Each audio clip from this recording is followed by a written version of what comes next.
নমস্কার বন্ধুরা, গল্পের আসরে আপনাদের সবাইকে স্বাগত। আজ আবার উপস্থিত হয়েছি সেই সময়ের পরবর্তী পর্ব নিয়ে। জুড়ি গাড়ি থেকে দুলালের সাহায্য না নিয়ে নিজেই নামলো নবীন কুমার।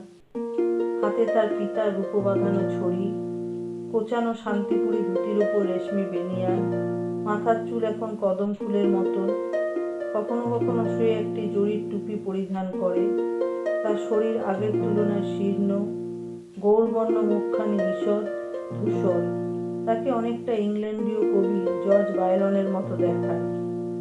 দুলাল, ভুজঙ্গদল এবং আরো কয়েকজন ব্যক্তির সঙ্গে সে ধীর পদে সম্মুখে অগ্রসর হল। বিস্তীর্ণ জলাভূমির এক পাশে একটি খাপড়ার চালার কুটির, মধ্যে মধ্যে কিছু গাছ। সকলে গিয়ে কুটিরটির সামনে উপস্থিত হবার পর একজন লোক বললে, ওই যে হুজুর, সামনে যে তাল গাছটা দেখছেন, ওই পর্যন্ত হলে গিয়ে একদিকে সীমানা, আর ডাইনে বাড়ির সীমানা মাপ যোগ করতে হবে। ভুজঙ্গদল জিজ্ঞেস করলো, কতখানি জমি? 49 বিঘে। নবীন কুমার বলল, জমি কোথায়? এ তো জলা, আমি কি মাছের চাষ করতে চাইছি নাকি? লোকটি বলল, জল বেশি নেই হুজুর, একটু ছেঁচলেই ডাঙা জেগে উঠবে। ওই দেখুন না, এদিকে ওদিকে ধান চাষ হচ্ছে। স্থানটি রসাপাগলা গ্রামের সন্নিকটে। এদিকে ওদিকে 2-4টি মাত্র বাড়ি দেখা যায়, আর সবই জলাভূমি আর ধান জমি আর নলখাগড়ার বন। এই স্থানের নাম বালিগঞ্জ। দিনের বেলাতেই ঝাঁকঝাঁক মশা তেড়ে এলো আগন্তুকদের প্রতি। নবীন কুমার ছড়িটি তুলে বলল, ওদিকে কি খাল কিংবা নদী আছে? আমার খানিকটে জলও দরকার, তবে বহতা জল হলে ভালো হয়। নদী বলতে সে আদি গঙ্গা, সে তো কিছুটাই দূরে হুজুর। নবীন কুমার ভুজঙ্গদলকে জিজ্ঞেস করল, কি পছন্দ হয়? ভুজঙ্গদল দুদিকে মাথা নেড়ে জানালো না। নবীন কুমার বলল, আমিও তাই মনে করছি। বহতা জল নেই, আর এই কাদা জমিতে তাড়াতাড়ি বালি তোলার অনেক হ্যাপা। 100 জনের থাকবার মতন বাড়ি বানাতে হবে, তাছাড়া চাই মাস্টারদের কোয়ার্টার আর গুদাম ঘর। জমির দালালটি বলল, দর অতি সস্তা হুজুর, একেবারে জলের দাম বলতে পারেন। আপনি রাবিশ মাটি দিয়ে ভরাট করলেও খরচা অনেক কম পড়বে। নবীন কুমার ফেরার জন্য উদ্যত হয়ে বলল, চলো, অন্য কোথায় আর কোন জমি সন্ধানে আছে তাই দেখাও। ভুজঙ্গদল বলল, আমি কই কি ছোটবাবু, নদিয়ায় আমাকে ওইখানে আপনার চাষের স্কুল খুলেন।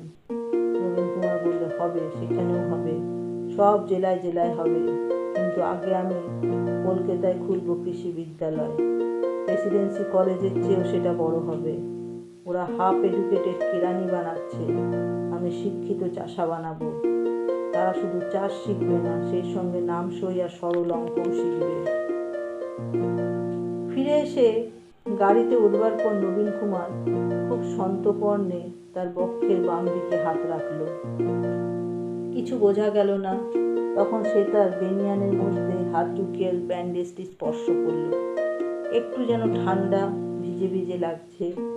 নবীন কুমার হাতটি বার করে চোখের সামনে মেলে ধরল, না, কোনো রক্তের দাগ নেই। তখন নিশ্চিন্ত বোধ করল সে। চিকিৎসকরা অনেক যত্নে তার বুকের ক্ষতটি বুঝিয়েছে বটে, কিন্তু সেই স্থানটি স্বাভাবিক হয়নি। মাটির ঢিবির মতন সেখানে লাল মাংস উঁচু হয়ে আছে। এখনো যখন তখন সেখান থেকে ঘামের মতন বিন্দু বিন্দু রক্ত বেরিয়ে আসে। তাই সর্বক্ষণ ব্যান্ডেজ বেঁধে রাখতে হয়। কতদিন আর সে শয্যাশায়ী থাকবে, তাই চিকিৎসকরাও তাকে অনুমতি দিয়েছেন সাবধানে চলাফেরার। পুরো দস্তুর পোশাক পরে নবীন কুমার যখন পথে বার হয়, তখন তাকে দেখে বোঝা যায় না যে তার পোশাকের নিচে রয়েছে ব্যান্ডেজ, যা প্রায়শই রক্তে ভিজে থাকে। শহরে এখন নবীন কুমারের নামে লোক নানা কথা বলে। তার সম্পর্কে লোকের বিস্ময় বোধটাই বেশি। সকলেই জেনে গেছে যে ধনকুবের রামকমল সিংহের সন্তান নবীন কুমার সিংহ এখন ঋণগ্রস্ত। বেঙ্গল ক্লাব সমেত বড় বড় অট্টালিকাগুলি বিক্রয় হয়ে গেছে, জমিদারিও হাতছাড়া। মাত্র এই কয়েকটি বৎসরে এই অতুল বৈভব একজন মানুষের পক্ষে উড়িয়ে দেওয়া সম্ভব? নবীন কুমার এখন যুবা, সামনে তো কত বয়স পড়ে আছে। এক সময় যার কাছ থেকে কোনো প্রার্থী ফিরে আসতো না, এখন সে নাকি হুন্ডি কাটছে অনবরত। এরপর বসতবাড়ি পর্যন্ত বাধা না পড়ে।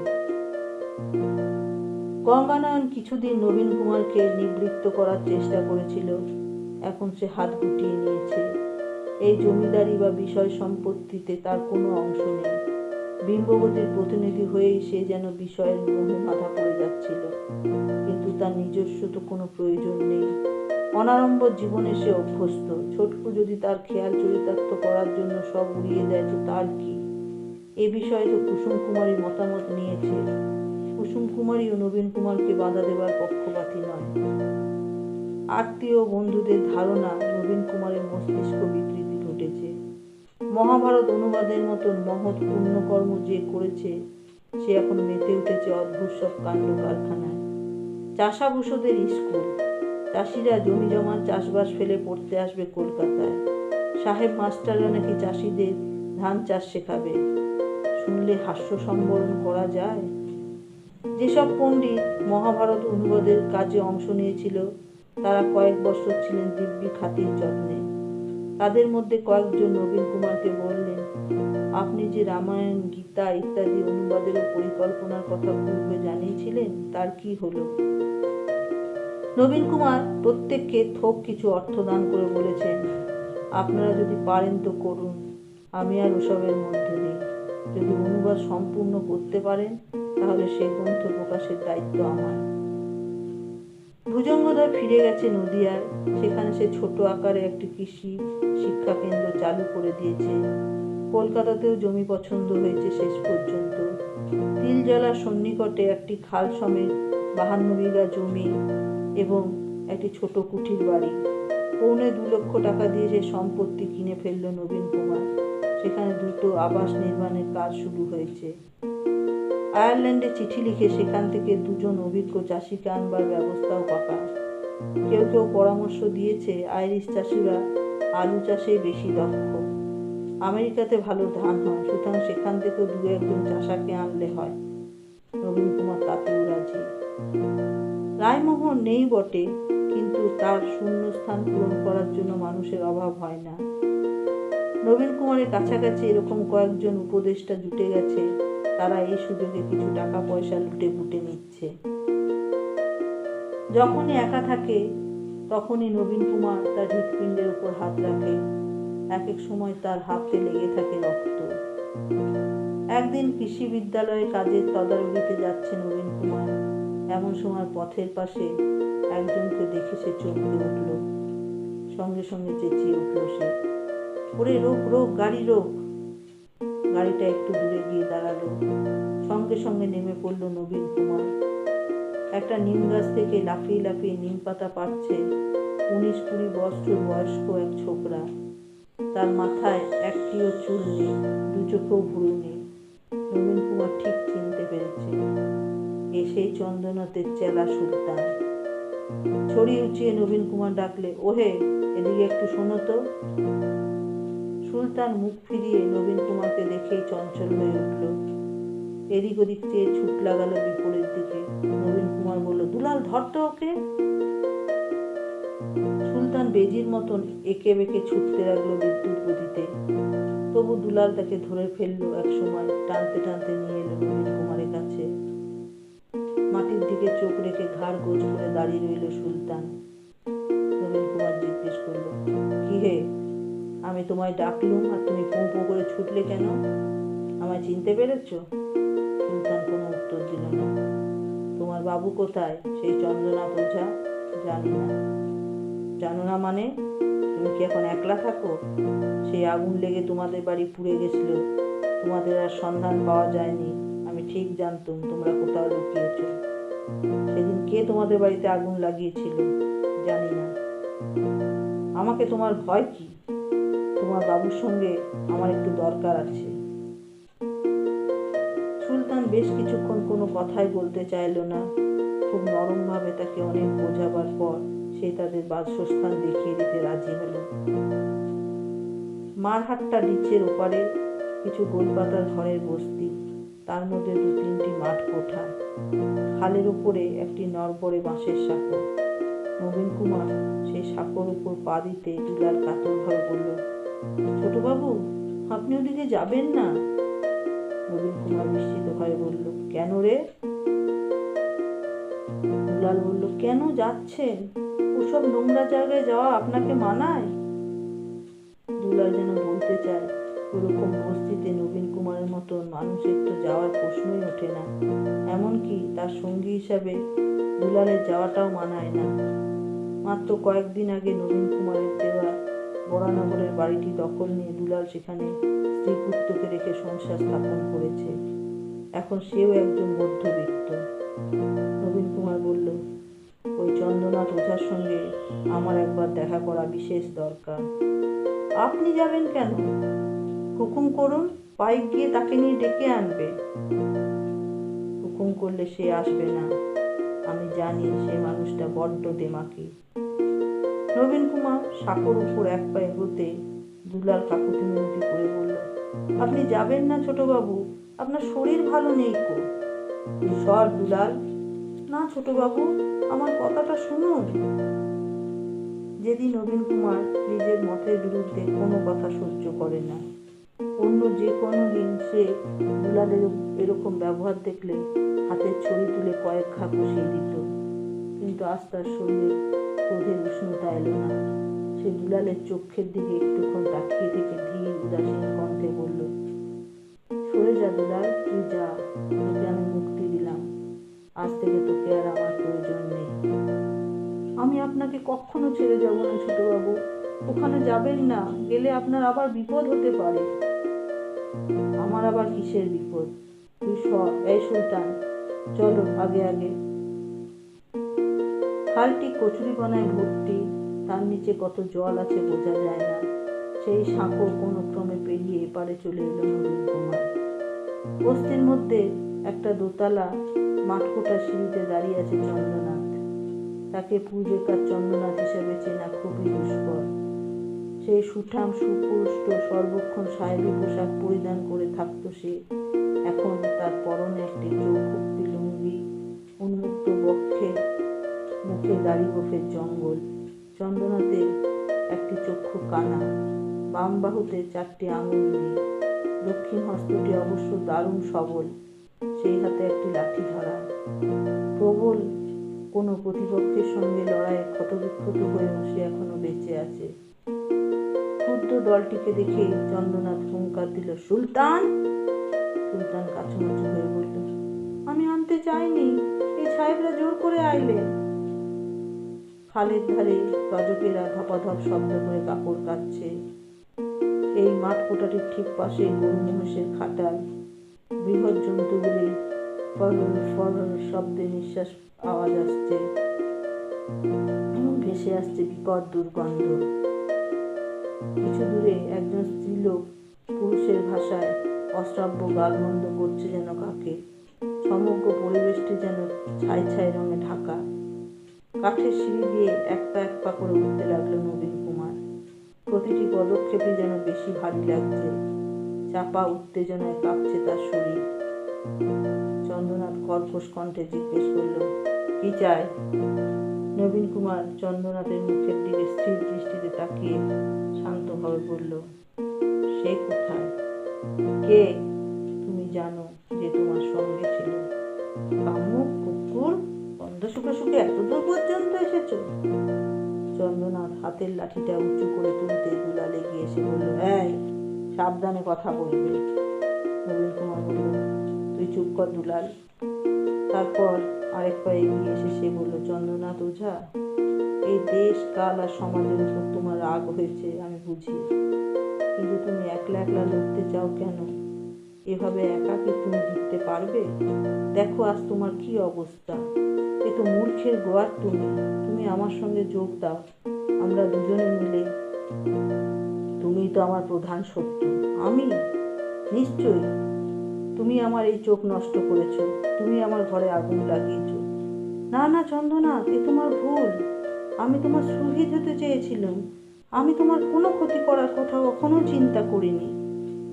আমি মোটেই ভুল বুঝিনি। তোমাদের হাতে কোতোয়ালি, সব স্ত্রীলোক তোমাদের ভোগের বস্তু। আমার সঙ্গে জোরে না পারলে তুমি পুলিশ ডেকে এনে আমায় ধরিয়ে দেবে। আমার ঘরের মেয়ে মানুষকে তুমি জোর করে কেড়ে নেবে। ভাড়াটে প্যায়দারা আবার এ বাড়িতে আগুন জ্বালিয়ে দেবে। না না না, বাঁচতে চাও তো এখান থেকে দূর হয়ে যাও। চন্দ্রনাথ ওঝা, তোমাকে আমি নিজের বাড়িতে স্থান দেব, আমি সেই জন্য এসেছি। তোমার দয়ার উপর আমি থুতু ফেলি, থু। এই সময় ঘরের দ্বার খুলে গেল। নবীন কুমার চক্ষু তুলে দেখল সেই রমণীকে।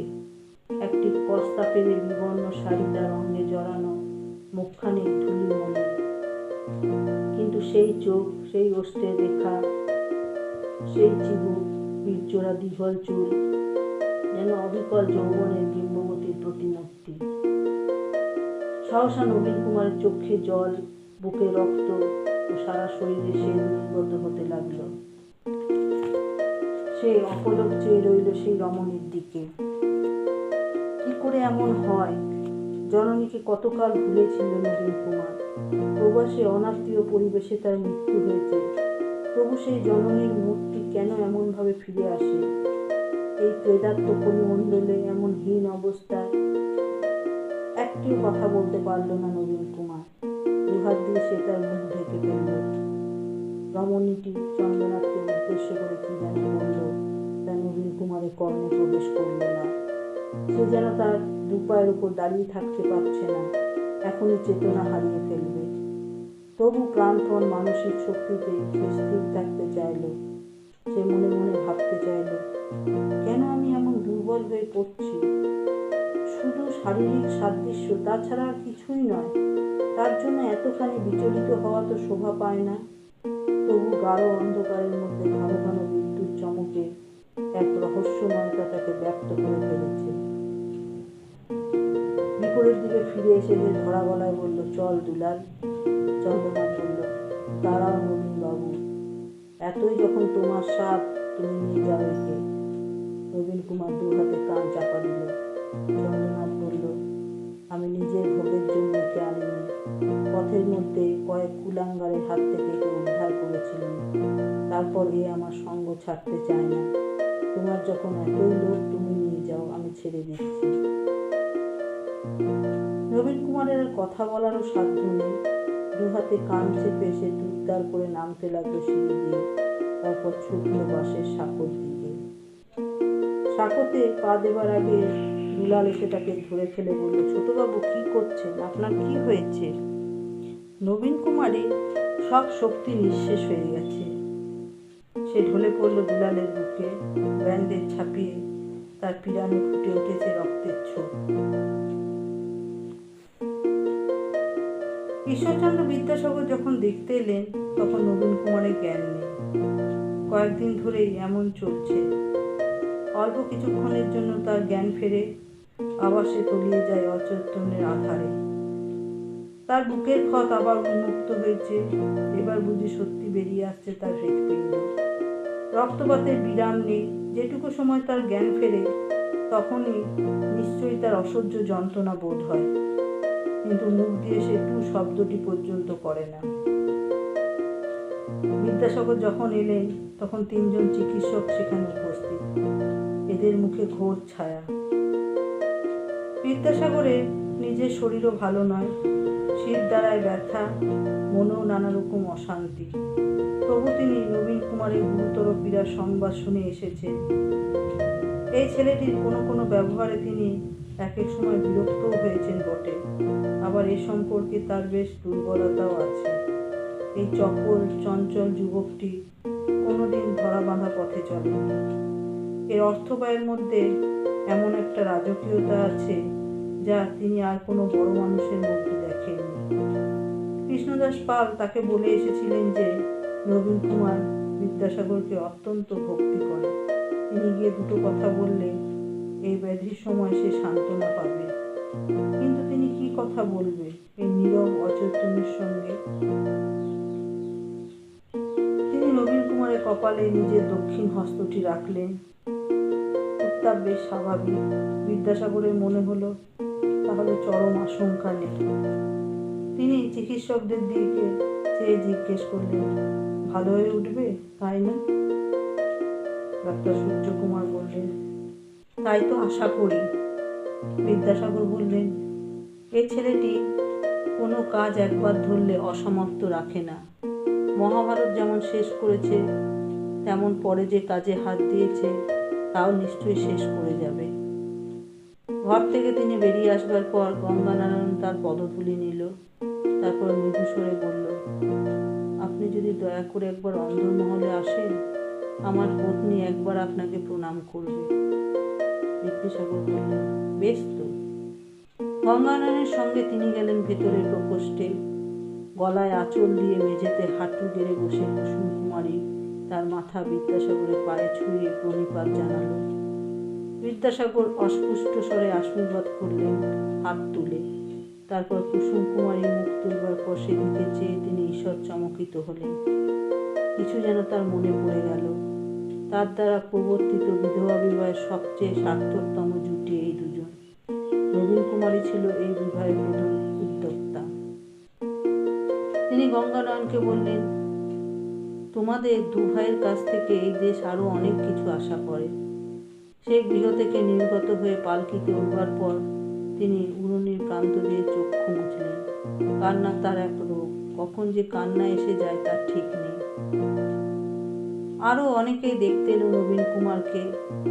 দেখা শুধু এক পক্ষের, কারণ নবীন কুমার প্রায় অধিকাংশ সময় অজ্ঞান। কখনো জ্ঞান ফিরলেও সে মানুষ চিনতে পারে না, কোনো কথা বলে না। শহরে তাকে নিয়ে গুজবের অন্ত নেই। কেউ বলে অতিরিক্ত মদ্যপানের জন্য তার যকৃৎ ফটাস হয়ে গেছে। কেউ বলে এক অবিদ্যার বাড়িতে রাত্রি যাপন করতে গেলে এক দুশমন তাকে ছুরি মেরেছে। কেউ বলে এক পাগল মরণ কামড় দিয়ে তার কলিজার আধখানা খেয়ে ফেলেছে। আবার কেউ বলে ঋণের অপমান থেকে মুক্তি পাওয়ার জন্য নিজেই বিষ পান করেছে সে। চতুর্থ দিন কেটে যাবার পর বিকারের ঘরে নানা কথা বলতে লাগলো নবীন কুমার। কখনো তার চক্ষু মুদিত, কখনো খোলা থাকলেও শূন্য দৃষ্টি।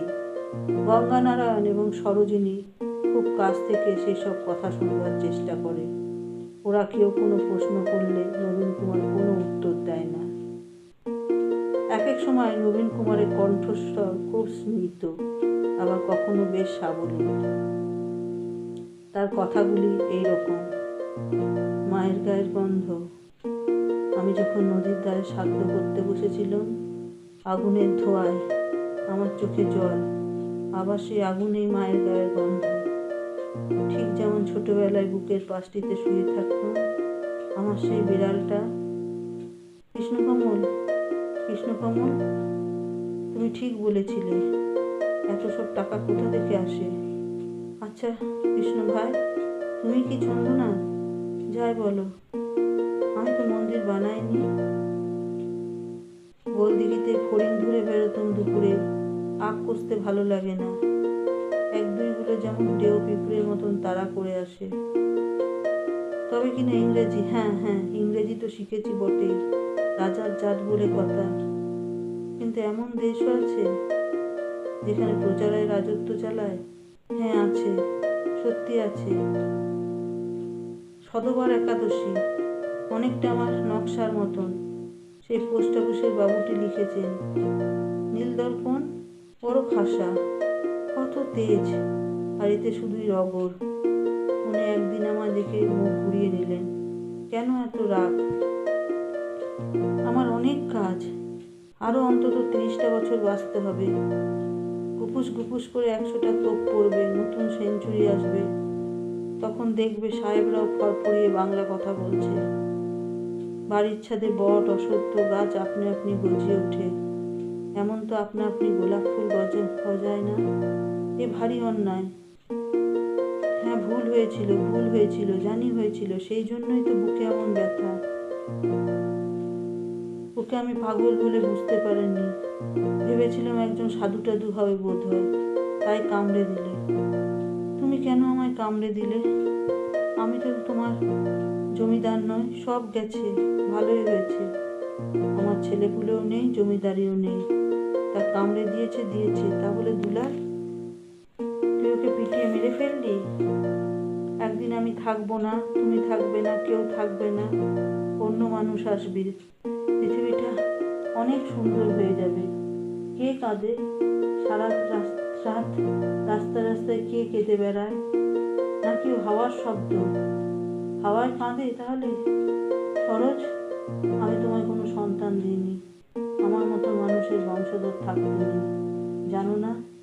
সরোজ, আমি মরে বিদ্যাসাগর মশাই তোমার আবার বিয়ে দেবেন, তখন তুমি সুখী হবে। এই বাক্যটি শুনে সরোজিনী ডাক ছেড়ে কাঁদতে কাঁদতে ঘর থেকে ছুটে বেরিয়ে যায়। নবীন কুমারের কথা তবু থামে না। সে নানা রকম কথা বলেই চলে, তাকে যেন কথায় পেয়ে বসেছে। পঞ্চম দিনে সে হঠাৎ আবার চুপ করে গেল। তার চক্ষু দুটি খোলা। কোনো পথ্য সে একদিন গ্রহণ করেনি। ঝিনুক করে ওষুধ খাওয়াতে গেলেও তা কস দিয়ে গড়িয়ে পড়ে। নবীন কুমারের ডান হাতখানি তার বুকের ক্ষতস্থানের উপর রাখা। সরোজিনী সবসময় কাঁদাকাটি করে চোখ মুখ ফুলিয়ে থাকে। ওষুধ খাওয়াতে গেলে তার নিজেরই হাত কাঁপে। তাই কুসুম কুমারী গেল নবীন কুমারের মুখে ওষুধ দিতে। তখন অপরাহ্ন কাল, সূর্য ঢলে এসেছে, সারা আকাশ ছায়া মৃদু। নবীন কুমারের কক্ষের জানলাগুলি খোলা, সেখান দিয়ে আসছে তাপহীন কোমল বাতাস। নবীন কুমার চোখ চেয়ে আছে দেখে কুসুম কুমারী বলল, ঠাকুরপো, একটু ওষুধ দিই। নবীন কুমার দেখল তার সামনে রাত্রিবেলার গন্ধরাজ পুষ্পের মতন একটি মুখ, দুটি নীল রঙের চক্ষু, নদী তটের মতন কপাল, ভ্রমর কৃষ্ণ কুঞ্চিত চুল, সেই দৃষ্টিতে যেন আলো। নবীন কুমার নিজের মুখটা ফিরিয়ে নিল এক পাশে। বুক ভর্তি নিঃশ্বাস টেনে সে খুব আস্তে আস্তে বলল, বনজ্যোৎস্না। তারপর তার ঘাট ঢলে গেল। বন্ধুরা, আজ এই অবধি। পরবর্তী পর্ব নিয়ে খুব শীঘ্রই উপস্থিত হব। যদি আপনাদের ভালো লেগে থাকে তাহলে দয়া করে লাইক ও শেয়ার করবেন, আর যারা নতুন তারা সাবস্ক্রাইব করবেন। ধন্যবাদ।